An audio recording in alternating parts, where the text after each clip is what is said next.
And let's start right now in Lakewood. That is where the city says improvements will be made after multiple people have been hit by cars here at the intersection of Madison and Hilliard. Neighbors that we have spoken to say change is a long time coming. We have these crosswalks over here that are very confusing, and not just that, but they're hard to navigate, especially for if you're a younger kid.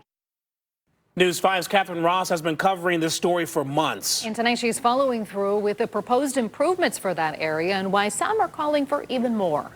Traffic comes from 5 different directions at Hilliard Road and Madison Avenue. Those on foot or 2 wheels say it's tricky to navigate. I kind of avoid walking in this area just because the crosswalks never align properly. Even with marked bike lanes, cyclists like Robbie Organ tell us they've had close calls. There are always people just trying to beat the light to get through, or not paying attention and making a right on red or whatever.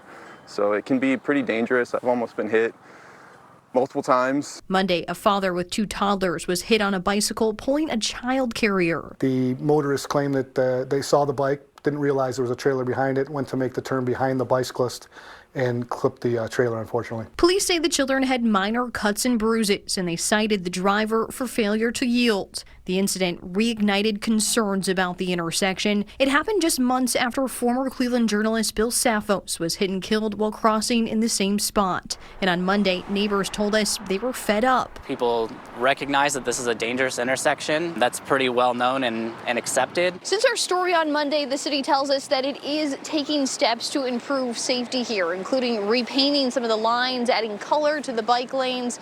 Safety advocates say it's a start, but it's not quite enough. We just really need something to actually physically separate these bike lanes, whether it be flex posts, bollards, curbs, something. Organ is currently studying urban planning. He believes paint won't discourage the drivers he regularly sees crossing the bike lanes. The sign right there tells you what you're supposed to do. It's so enraging. The city says it's in the process of hiring an outside engineering firm to find more safety solutions. Police tell us their statistics show Hilliard and Madison has the 7th most crashes of all the city's intersections, tallying 27 since 2018. The chief says all but the 2 most recent of those have been car versus car. Almost every single one of them has been operator error. But many neighbors believe more could be done to discourage errors, and they tell us they plan to keep pushing for more permanent solutions. There's no reason not to do this. In Lakewood, Catherine Ross, News 5.